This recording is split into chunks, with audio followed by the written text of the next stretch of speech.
اپنے ماضی کے پچھتاووں کو کہیں دفن کر کے بھول جائیں۔ ہر نیا دن نئی زندگی ہے۔ حال میں جینا شروع کریں اور اچھے مستقبل کی امید رکھیں۔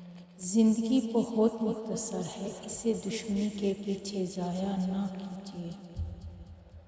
غم کو بھی اسی طرح قبول کرو جس طرح خوشی کو کرتے ہو، کیونکہ دونوں ایک ہی مصنف کی لکھی ہوئی ہیں۔ آپ کا رسپانس آپ کی سب سے بڑی طاقت ہے۔ منفی لوگوں اور چیزوں کے متعلق رسپانس دینا جتنا کم کرتے جاؤ گے، آپ اتنا ہی پرسکون محسوس کریں گے۔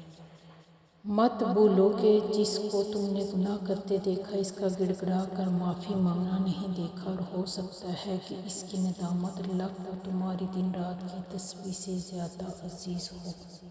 تم سوچتے ہو مجھ سے کیسے ہوتے ہیں؟ مجھ سے اپنی دعاؤں پر یقین اور دعائیں قبول کرنے والے پر توکل کرنے سے ہوتے ہیں۔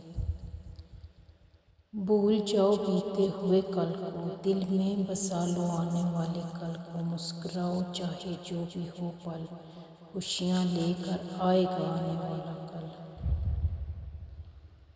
بھروسہ خود پہ کرو تو طاقت بن جاتی ہے، دوسروں پہ کرو تو کمزوری بن جاتی ہے۔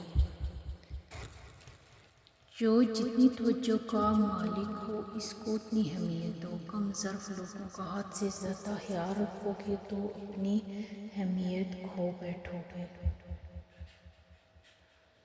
ایک نفرت ہی ہے جسے دنیا چند لمحوں میں جان لیتی ہے، ورنہ چاہت کا یقین دلانے میں تو زندگی بیت جاتی ہے۔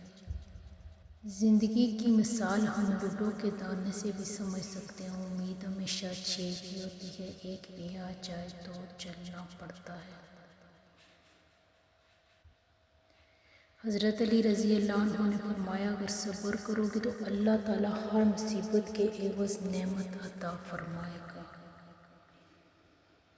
ہم ضرورت پڑنے پر ضرورت مند بن جاتے ہیں اور ضرورت ختم ہونے پر غیرت مند، مگر احسان مند کبھی نہیں بنتے۔ جو غلطی سے ڈرتا ہے وہ تجربہ نہیں کرتا، اور جو آزمائش کے عمل سے نہیں گزرتا وہ کچھ نہیں سیکھتا۔ محبت بس کا سفر ہے اور شادی ہوائی جہاز کا۔ پریشان ہو کر آپ بس سے اتر سکتے ہیں لیکن ہوائی جہاز سے نہیں۔ تنکا تنکا اگر امید کے ساتھ اکٹھا کریں تو گھونسلہ بنتا ہے، اور اگر وہی تنکا بے دلی سے اکٹھا کیے جائیں تو جھاڑو بن جاتی ہے۔